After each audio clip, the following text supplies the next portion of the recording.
Electric ऐसा एक क्षेत्र है जहाँ पे हमको 50 साल लगे कि हमारी दुनिया का बड़ा ऑटोमोबाइल मार्केट बने, इतनी गाड़ियाँ बिकती है, लेकिन अगले 10 सालों में ये सारे इलेक्ट्रिक में कन्वर्ट हो जाएंगे। हमारा एक्चुअल अल्टीमेट गोल है कि हम एक बायो बेस्ड बैटरीज बनाएं, ग्रीन बैटरीज जिन्हें हम एक्चुअली ग्रीन कह सकें। ये एक गेम चेंजिंग या I would say revolutionising technology है। देखिएगा मेरे साथ शनिवार रात 9:30 बजे सिर्फ टीडी न्यूज़ पर। जायते व्यसनं नृणाम्।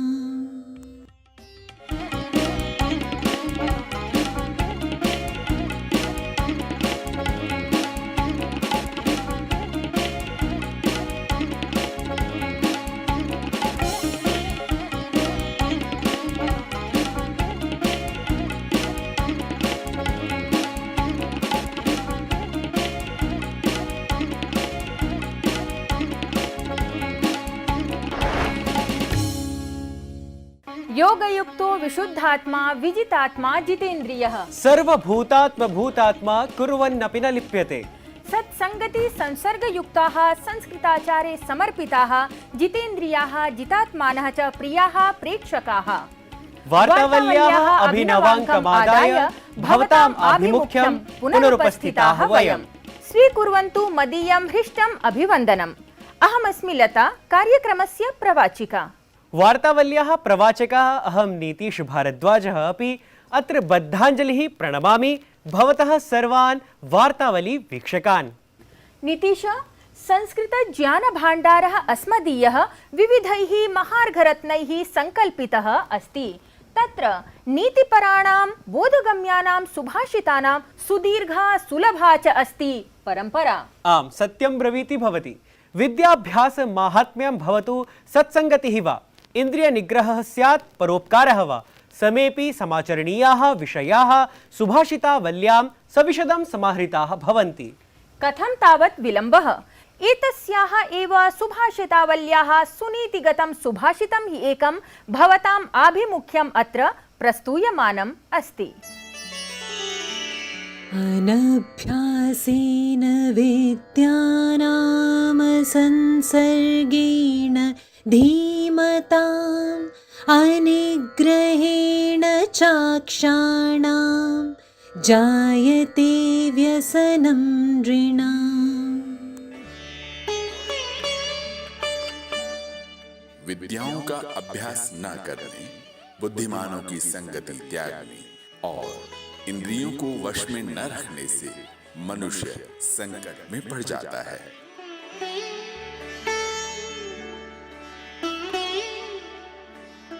By not practicing the disciplines, renouncing the company of the wise, and not keeping the senses under control, humans get into trouble.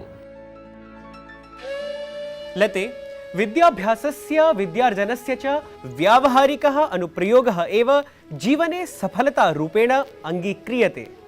सत्यं। दर्शन मनोविज्ञानादि विषयेषु अपि विद्यायाः सफलता व्यवहारकालेनैव प्रतिपादिता अस्ति। आम्, यस्य साक्षात् प्रयोगः अत्र अस्माकं वार्तावल्याः अग्रिमप्रवाही वार्ता प्रभागाद्वारा अनुभवितुं शक्यते। तावद् अत्र प्रस्तूयन्ते प्रवाही वार्ताः।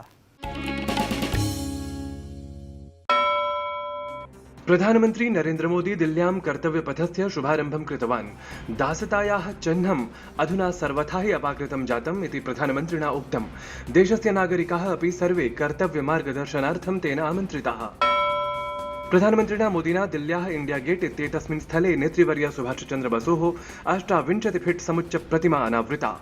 जेट ब्लैक ग्रेनाइट इत्येतेन प्रस्तरविशेषेण निर्मिता नेतृवर्यस्य बृहत्तमा प्रतिमा एषा अस्ति। राष्ट्रपति पदासीना द्रौपदी मुर्मुः आंकिकीय माध्यमेन प्रधानमंत्री क्षयरोग मुक्त भारत अभियानम् आरब्धवती। एतस्य अभियानस्य उद्देश्यं 25-200 वर्षं यावत् देशः क्षयरोग मुक्तः भवतु इति अस्ति। भारत जापानयोः मध्ये नेतृद्वयेन सह नेतृद्वयम् इत्येतत् स्तरीयस्य मन्त्रिमण्डलीयोपवेशनस्य समापनं टोक्यो नगरे अभवत्। रक्षामन्त्री राजनाथ सिंहः, विदेशमन्त्री च डॉक्टर एस जयशंकरः भारतस्य प्रातिनिध्यं कृतवन्तौ। द्वयोः देशयोः मध्ये रक्षाक्षेत्रे सहकारं वर्धयितुं विशेषतः जापानदेशस्य समवायाः निवेशार्थम् अध्यर्थितं गताः।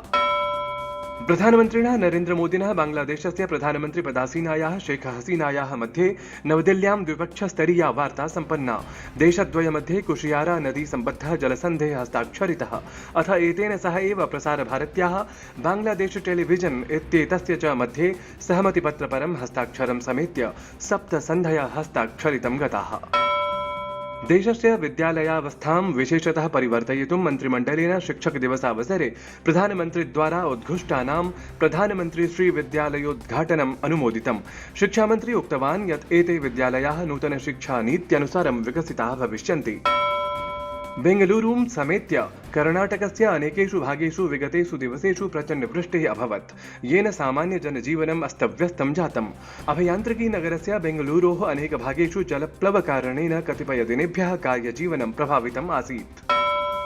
ब्रिटेन देशस्य राज्ञी एलिजाबेथ इत्येतस्याः 96तमे वर्षे स्कॉटलैंड देशस्य बाल्मोरल पैलेस इत्यत्र मृत्युः अभवत्। प्रधानमन्त्री नरेन्द्र मोदी सहिताः विश्वस्य अनेके प्रख्यातपुरुषाः राज्ञ्याः एलिजाबेथस्य मृत्योः विषये दुःखं प्रकटितवन्तः। महाराष्ट्रं समेत्य अनेकराज्येषु 10 दिवसीयं गणपतिपर्व सोत्साहं सम्पन्नतां गतम्। मुम्बईनगरे गणपतिविसर्जनावसरे विशेषव्यवस्था समुपकल्पिता आसीत्। प्रवाहि वार्ता प्रस्तुतेः सतत प्रवाह एषः अस्मासु कर्मनिष्ठतां पुनः पुनः जागरयति। आम, कर्मनिष्ठतायाः एव पर्यायभूतः आसीत् मराठा साम्राज्यस्य महान् संस्थापकः छत्रपति शिवाजीवर्यः। स्मरामि नीतीश, स्वाभिमान संवाहकेन शिवाजीवर्येण अप्रतिम शौर्य प्रदर्शनद्वारा मराठा सेनायां नवशक्तिसञ्चारः कृतः आसीत्। दर्शकाः, तस्य एव शिवाजीवर्यस्य प्रेरणया प्रेरितेन अस्मदीयेन प्रधानमन्त्रिणा नौसेनायां सद्यः एव नवशक्तिसञ्चारपरः ध्वजः अनावृतः।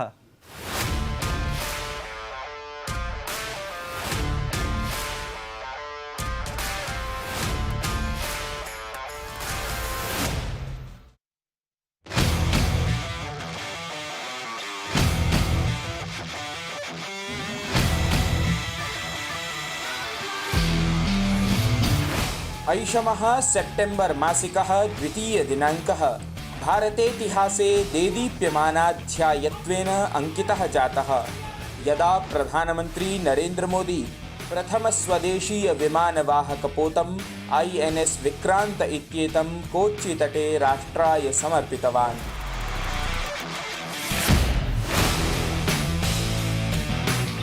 दिनम् एतत् न केवलम् एतदर्थम् एव विशिष्टमासीत्, अपितु भारतीय नौसेनायाः नवध्वजानावरणस्य कृते अपि एतत् विशिष्टतरं सिद्धम्।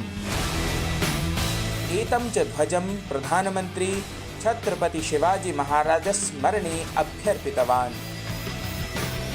भारतीय नौसेना को एक नया ध्वज मिला है।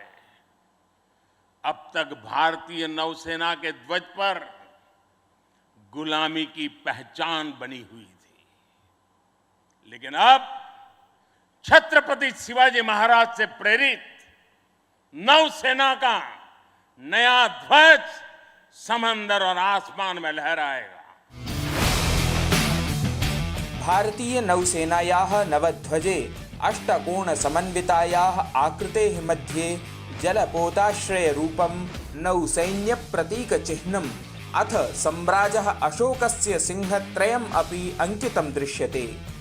अष्टकोण समन्विता हि आकृतिः एषा शिवाजी महाराजस्य प्रसिद्ध मुद्रया प्रेरिता, या हि अस्मान् शिवाजी महाराजस्य प्रबलं शौर्यम् अहर्निशं स्मारयति।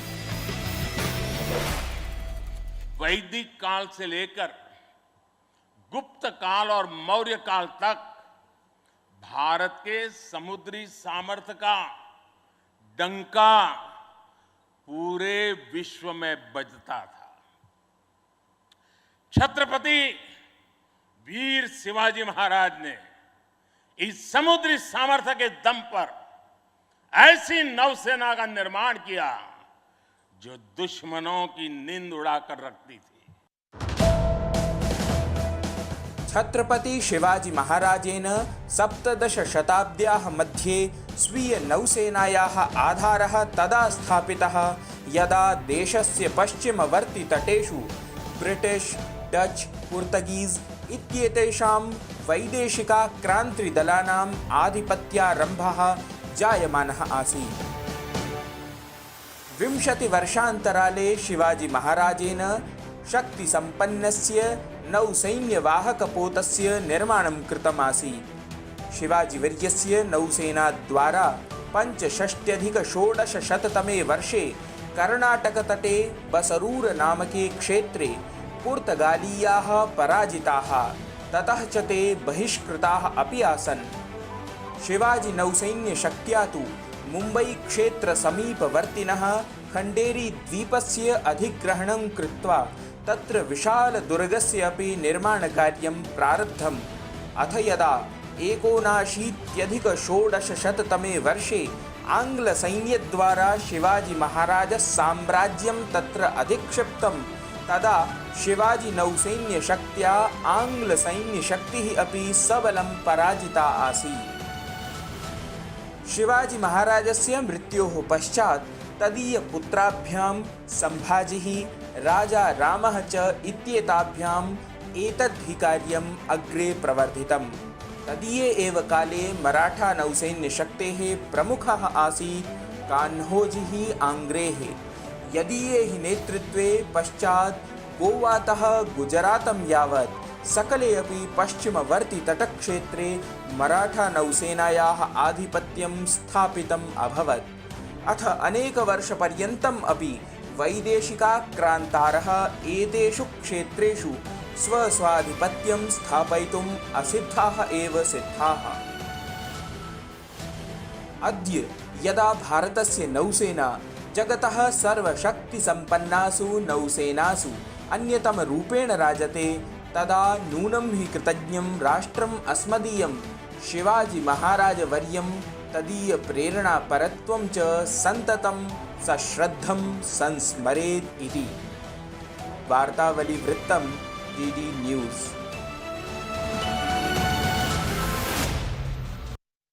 लते कार्यं वा साधयेयं देहं वा पातयेयम् इति एषः आसीत् शिवाजी महाराज वर्यस्य संकल्पः। अथ एतमेव संकल्पं साक्षात् जीवन्ती अस्ति सततं संरक्षणाय संकल्प संलग्ना अस्मदीया नौसेना। वीक्षकाः, एतेन एव प्रकारेण अस्माकं प्राचीनज्ञानस्य संरक्षणसंकल्पं मनसि निधाय कर्मसंलग्नः संतिष्ठते अस्माकम् अद्यतनः अतिथिविशिष्टः डॉक्टर सच्चिदानंद जोशीवर्यः।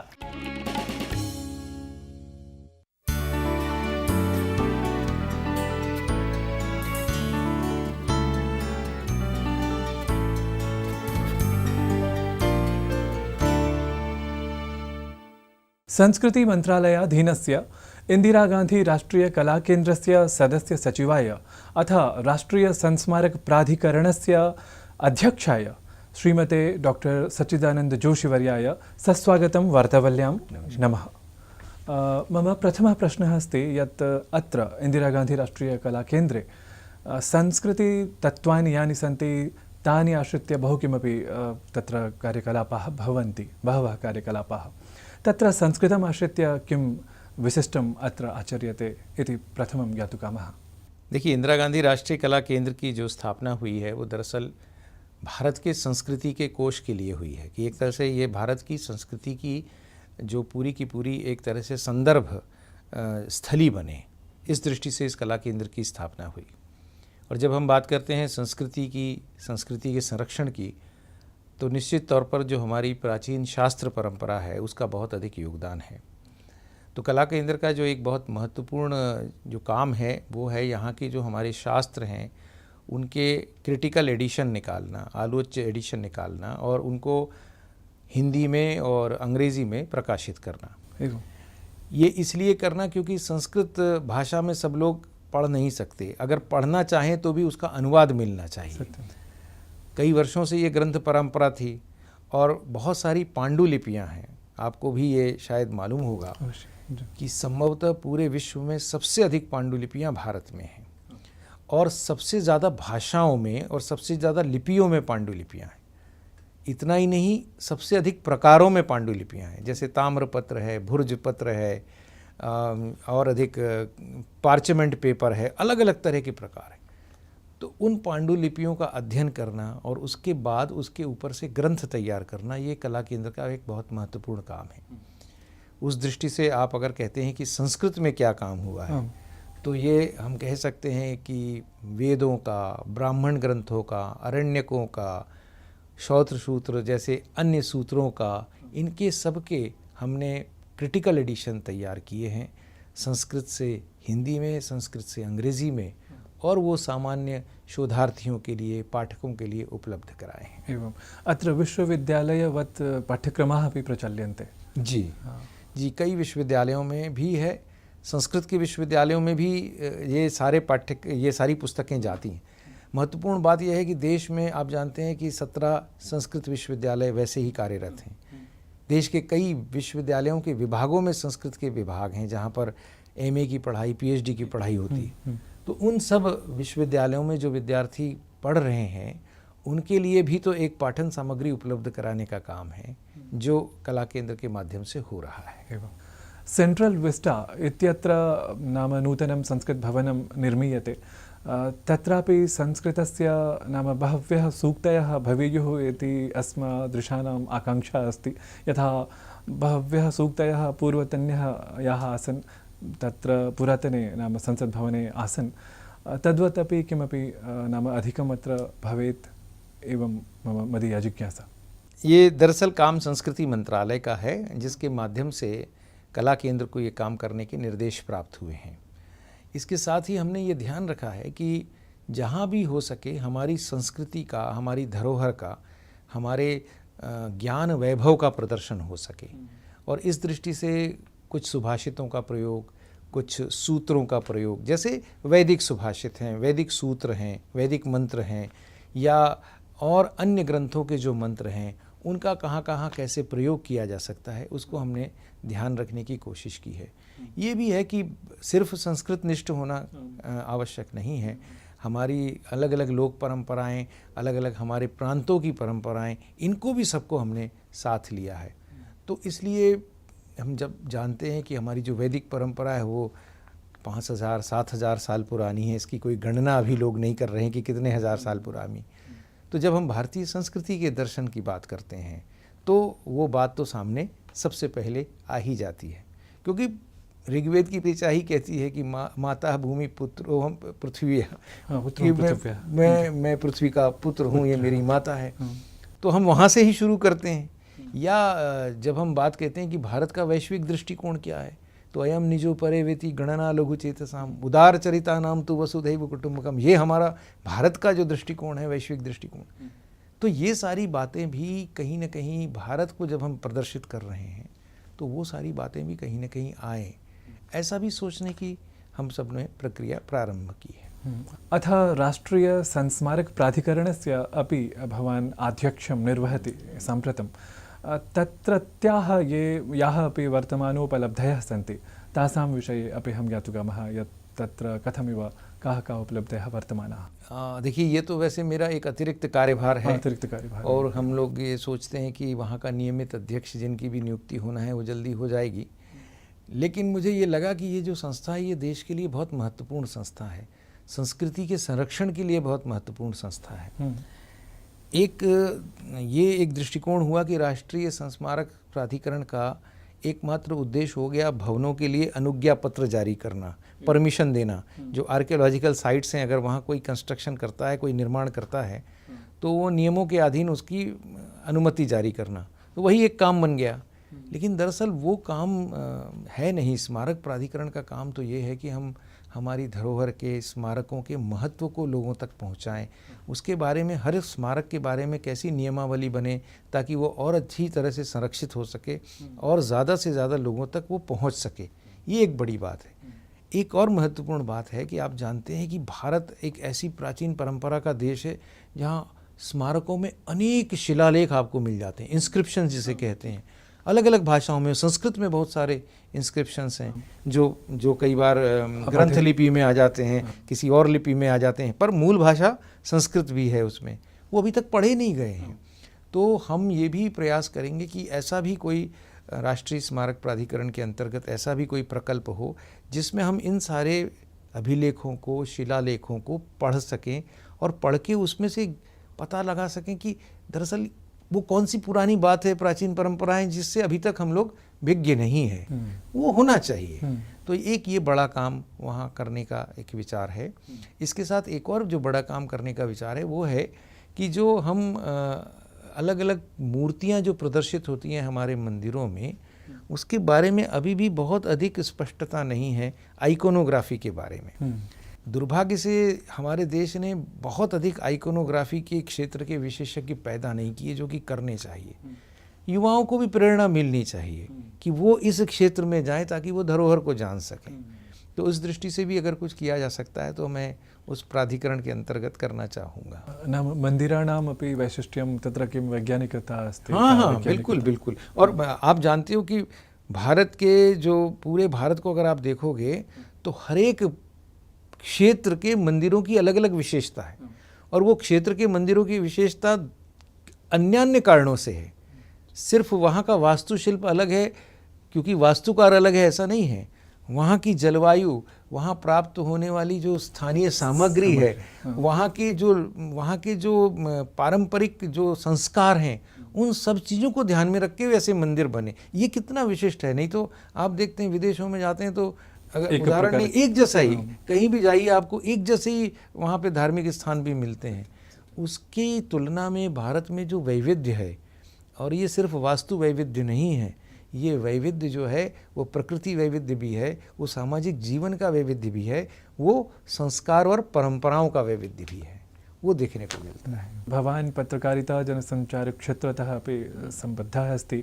कुलपतिः, भूतपूर्वः कुलपतिः अथवा भूतपूर्वः कुलसचिवः अपि आसीत् भवान्। तत्र संस्कृतक्षेत्रे अपि अस्मादृशाः ये भवन्ति ते पत्रकारिताक्षेत्रे आगताः सन्ति, नाम नूतनतया एव सर्वम् अस्ति, परन्तु भवदीयः यः अनुभवः अस्ति, विशालः अनुभवः, तत्र संस्कृतस्य पत्रकारितायाः नाम जनसञ्चारक्षेत्रे कीदृशं भविष्यं पश्यति भवान्? अभी कुछ विश्वविद्यालयों ने संस्कृत पत्रकारिता के पाठ्यक्रम शुरू किए हैं।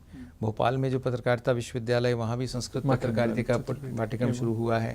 मैं जब जिस विश्वविद्यालय का कुलपति था वहाँ पर हमने संस्कृत पत्रकारिता पर एक बहुत बड़ी संगोष्ठी की थी, कुछ विद्वानों को बुलाया था, क्योंकि आप देखते हैं कि आज से कुछ वर्ष पहले संस्कृत पत्रकारिता के नाम पे कुछ नहीं था। मुझे याद है कि आकाशवाणी में एक संस्कृत समाचार आया करते थे, सुबह आते थे जो, और शायद शाम को भी आते थे, 2 बार आते थे। उसके अलावा संस्कृत का कोई वातावरण नहीं था। संस्कृत की जो पत्र पत्रिकाएं थीं जो नियमित निकलती थीं, उनको भी बहुत प्रोत्साहन नहीं मिलता था। लेकिन इधर कुछ दिनों से ये वातावरण बदला है। एक बहुत सुंदर आपका कार्यक्रम, वार्तावली कार्यक्रम आता है जो काफ़ी लोकप्रिय, मैं देखता हूँ कई लोग देखते हैं। कुछ पत्रिकाएं आ गई हैं, कुछ लोग संस्कृत में किताबें अलग से लिखना सामान्य विषयों पर शुरू कर रहे हैं। और जब आप जनसंचार की बात करते हैं तो सिर्फ इसको अखबारों तक सीमित मत करिए। मैंने कुछ अच्छी फीचर फिल्में देखी हैं संस्कृत पर बनी हुई, और वो फीचर फिल्में सिर्फ पौराणिक विषय पर बनी हुई नहीं है, आधुनिक सामाजिक विषयों पर संस्कृत में फिल्में बनी हैं। तो ये एक बड़ा उत्साहजनक कदम है। लेकिन अभी जो मुझे लगता है कि और अधिक चीज़ आगे कब बढ़ेगी, वो तब बढ़ेगी जब आप भी संस्कृत में प्रश्न पूछ रहे हैं, लेकिन मेरी भी इतनी पात्रता हो जाए कि मैं आपको संस्कृत में उत्तर दे सकूं। बावजूद इसके कि आपकी सारी बातें मैं समझ रहा हूं, पर मैं हिम्मत नहीं कर पा रहा हूं कि मैं आपसे संस्कृत में संभाषण कर सकूं। जब ये संवाद की भाषा सहजता से बनेगी समाज में, तो निश्चित तौर पर और अधिक अखबार भी आएंगे और अधिक पत्रिकाएं भी आएंगी।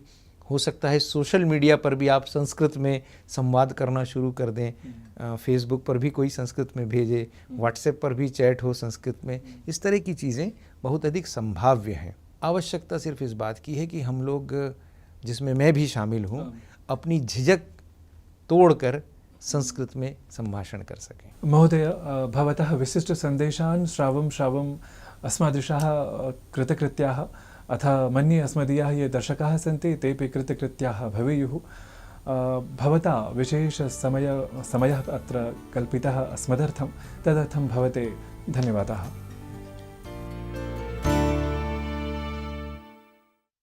नीतीश, सच्चिदानन्दवर्येण समं साधितः एषः संवादः अस्माकं कृते अतीव प्रेरणाप्रदः सिद्धः। एवमेव दर्शकानां प्रतिस्पन्दनपराणि पत्राणि अपि वार्तावलीसमूहम् इतोपि उत्कृष्टं वार्तावलीभागं रचयितुं सम्प्रेरयन्ति। भवतां हि स्नेहपूर्णानि पत्राणि सततं प्रतीक्ष्यन्ते अस्माभिः।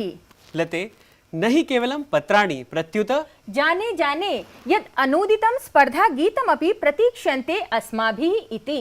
दर्शकाः स्मरन्ति वा भवन्तः गतसप्ताहे उद्घोषितं स्पर्धागीतं किमिति?